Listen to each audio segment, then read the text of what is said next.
नमस्कार, the state sentinel में आपका स्वागत है और मैं हूं राहुल। यात्रा को सुचारू रूप से अभी तक जिस तरह से चलाया जा रहा है, अभी की बात की जाए तो 1 महीना होने को आ चुका है, लेकिन जिस तरह की खबर अब सामने आ रही है उसमें काफ़ी ज़्यादा निराशा भी जो है वो देखने को मिल रही है। 2 लोगों को अरेस्ट किया गया है और ये बताया जा रहा है कि ये दोनों लोग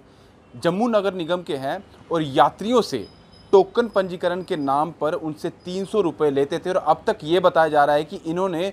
200 यात्रियों से अब तक 300 रुपये लिए हैं, यानी कि धोखाधड़ी का मामला सीधे तौर पर देखा जा रहा है। लगातार प्रशासन की तरफ से नज़रें गड़ाई हुई थी कि अमरनाथ यात्रा जो है वो सुचारू रूप से चलती रहे, किसी तरीके की जो अमरनाथ यात्री बाहर से आ रहे हैं उन्हें परेशानी ना हो, हर तरीके से उन्हें सहूलियत दी जाए। लेकिन जिस तरह का ये मामला सामने आया है अपनी तरफ से ये चौंकाने वाला है। वैष्णवी धाम की बात की जाए जो रेलवे स्टेशन जम्मू में है, वहाँ पर यात्रियों को पंजीकृत अपने आप को करवाना पड़ता है। जो टोकन मिलता है उसके बाद पंजीकृत करवाना पड़ता है, जिसके बाद आप यात्रा में जो यात्रा धाम है उसमें निकल सकते हो और अमरनाथ यात्रा सुचारू रूप से आराम से आप कर सकते हैं। उससे पहले ये टोकन पंजीकृत कराना बहुत ज़रूरी है, पहले ही प्रशासन की तरफ से इसके निर्देश दिए गए थे। लेकिन अभी ये बताया जा रहा है कि 2 लोग जो जम्मू नगर निगम के हैं, ये लोग टोकन पंजीकृत करवाने के लिए यात्रियों से 300 रुपये लेते थे और अब तक जो खबर आ रही है उसमें यह बताया जा रहा है कि 200 लोगों से इन्होंने पैसे लिए हैं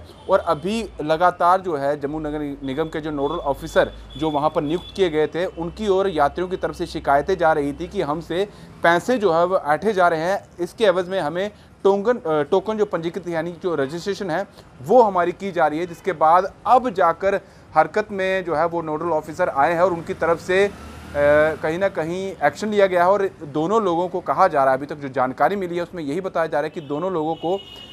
शायद अरेस्ट कर लिया गया है, अभी तक जो जानकारी मिली है। इनमें अगर बात की जाए जो आरोपी हैं, एक तो वाल्मीकि कॉलोनी के रहने वाले हैं, जो अभी बात की जाए तो वो टेम्परेरी बेस पर काम कर रहे थे, हिमांशु नाम है उनका। दूसरे जो हैं वो परमानेंट है जिनका नाम हरपाल सिंह है। ये 2 लोग थे जो अब तक जो यात्रु थे अमरनाथ यात्रा के लिए जो निकल रहे थे वैष्णवी धाम से, ये लोग जो थे 300 रुपये लेकर उनका पंजीकृत करवा रहे थे। जिस तरह से एडमिनिस्ट्रेशन की तरफ से लगातार ये साफ तौर पर कहा गया था कि किसी भी तरीके की आपको जो रजिस्ट्रेशन फीस है या पैसा है वो किसी के हाथ में नहीं देना है, डायरेक्ट आपका रजिस्ट्रेशन हो जाएगा। अगर आपका पूरे तरीके से अगर आपके पास जो डॉक्यूमेंट्स है वो कंप्लीट है तो आपको किसी तरीके का किसी को भी पैसा नहीं देना है। लेकिन जिस तरह से ये लोग आम नागरिक को, जो यात्री हैं जो अमरनाथ यात्रा के लिए जाना चाहते हैं, जो खासकर बाहर से आए हुए हैं, जम्मू कश्मीर के बाहर से जो लोग आ रहे हैं, उनके साथ ये धोखाधड़ी की है और आप समझ सकते हैं कि किस तरह का मामला ये सामने आया है। अभी तक 200 लोगों को ये लूट चुके हैं और अभी बताया जा रहा है कि लास्ट में जो 16 लोगों से इन्हें पैसे लिए थे उसके बाद भी इनकी शिकायतें गई, उसके बाद से ही ये जो थे भाग गए थे, यानी कि कहीं ना कहीं